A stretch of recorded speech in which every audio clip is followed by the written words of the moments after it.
Rien ne semble distinguer ce pavillon d'un coin tranquille de Lyon des autres maisons voisines.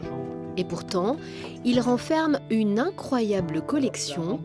Dans le sous-sol, s'entassent des centaines d'objets et d'uniformes évoquant l'époque napoléonienne.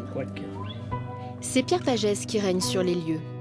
Tour à tour, couturier, soudeur ou ébéniste, ce cheminot à la retraite passe des heures à réparer ou à fabriquer des accessoires, reproduction fidèle du Premier Empire.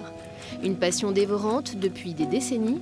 Les baudriers pour sabre ou encore les bonnets de la garde impériale n'ont plus aucun secret pour lui. On travaille uniquement sur pièces d'époque. Voilà.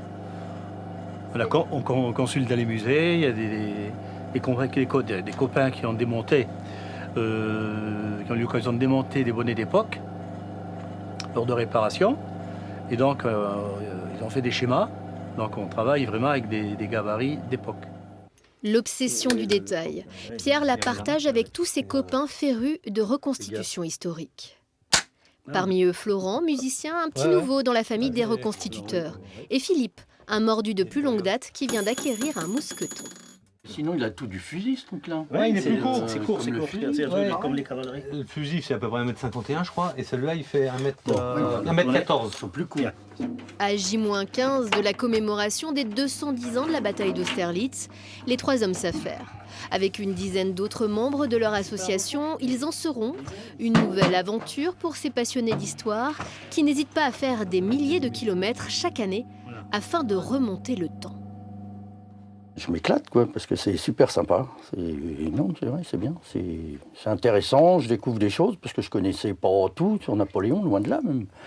Mais j'ai appris énormément de choses qui sont vraiment bien, vraiment sympas. On est là aussi pour faire passer un devoir de mémoire aussi, quelque part, échanger avec des gens, et puis leur apprendre l'histoire de notre pays, et puis pourquoi on en est là aujourd'hui, quoi. Je suis pas un pro-époux napoléonien. Il y a des choses que j'aime chez l'homme, il y a des choses que j'aime pas du tout. Moi, j'aime bien la vie des hommes qui l'ont suivi, la vie des civils de l'époque, la vie en général de cette époque-là me touche plus que l'empereur lui-même. Chant d'honneur. Saluez. C'est justement un de ces hommes simples qui a donné son nom à l'association, Jean-Roch Coignet. De 1799 à 1815, cet enfant pauvre et illettré de Lyon a participé à 34 batailles dans les rangs de l'armée napoléonienne. Ainsi en décida le tirage au sort de la conscription. Mais très vite, il s'illustrera par sa bravoure, s'instruira, finira officier et recevra l'une des toutes premières légions d'honneur. Bien plus tard, octogénaire, il couchera sur le papier ses mémoires. Un témoignage rare qui permet aujourd'hui encore d'approcher la vie d'un soldat de l'Empire. On pense bien sûr à la bataille de Montebello en 1800, où il prend la pièce de Calon tout seul. On pense à la Russie, ou à Vilnius au retour. La seule blessure qu'il aura, c'est d'avoir un pied partiellement gelé, où il sera soigné, à la confiture de fraises, entre parenthèses, et il s'en sortira, il reviendra intact en France. Jean-Roch Coignet a également participé à la bataille d'Austerlitz.